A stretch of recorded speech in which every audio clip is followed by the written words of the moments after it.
Hi everybody, so in this video I'm going to talk about a call I just had with somebody regarding a potential investment they want to make with £300,000, and the situation is as follows. So the person's looking to refinance on his home mortgage and pull out £300,000 to invest in properties, and he wanted to understand what are the potential strategies that he should look at, because he's pretty much been told about buy-to-let as being the way forward to maximize his return on his money.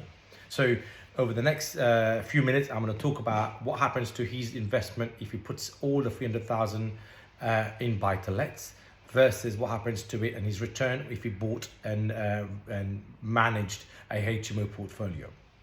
So let's get to it. So first thing, he's got £300,000. He has refinanced this from his own home. So that's going to cost him money. So there's a cost of capital that we all have to remember we're having to pay to take that money out.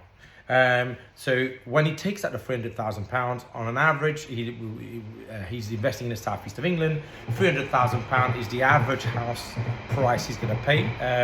For £300,000, his £300,000 will buy him 4 houses. So that's £75,000 per house as deposit, which is 25% of the purchase price of £300,000. So that's the first thing. He can buy 3 houses at 75% deposit on each house. The reason why it's 3, not 4, is because as follows. Because on each house, he will have to pay SDLT, stamp duty land tax, which currently as an investor is a surcharge of 3%.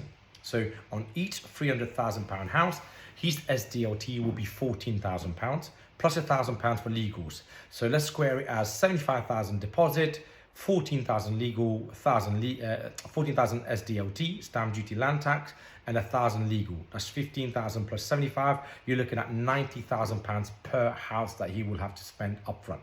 So if he's got 300,000, 90 times 3 is 270,000. So that's really he can buy 3 houses on a buy-to-let with 90,000 on each.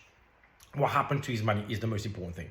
In these areas, the typical rent's around £1,200. So for a 3-bedroom house, he will be able to make £1,200 per month of rental income.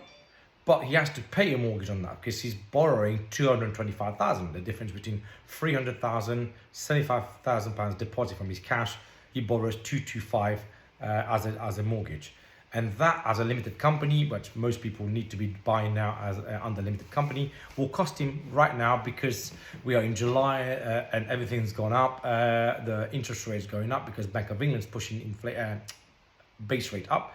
We're around about 4%. So 225,000 borrowed at 4% interest, fixed for 5 years, let's say, will cost him £9,000 or £750 per month. So the next layer of analysis is £1,200 rental coming in, £750 of interest only mortgage going out. So that leaves him a £750 gross profit on each house. Times 3 is he's going to net a gross profit of £1,350 per month, which you think actually that's pretty good. I'll make almost £1,400 per month. But then don't forget, the third layer of assessment is that money is costing him something to borrow. That's not his savings. He's remortgaged his house, and a lot of people do that. So don't forget to costing your cost of capital. So when you do that, what you find is that on a buy-to-let, buying 3 houses, which you think gross profit is yielding you £1,350, actually, when you add your cost of capital, in this example, he borrows 300,000 on his personal name at 3% on average per year. Well, that 300,000 will cost him £9,000 per year or £750 per month. So his actual profit before any kind of maintenance or any repairs or anything like that is actually £1,350 less £750. That gives you a net profit before any of those taxes and management costs, and that's assuming no management costs here, but any kind of maintenance cost is only £600 per month. So that's across 3 houses, so really £200 per month per house. When you look at a return on investment, which is what I teach people to look at and how to assess these deals, the return on investment are as follows: £600 across 3 houses times 12 months. That will give him £7,200 per year. that in terms of return on investment is 7,200 divided by the 300,000 pound that you're using to fund that purchase. So the return on a buy to let on these numbers is a measly 2.4%. And actually, I'll argue that's lower because there will be some cost of maintenance here. If you're using an agent as well, you're pretty much looking at below 2% return on your money. Wow. So you borrow 300,000, you buy 3 houses, you virtually make 2% return on your money.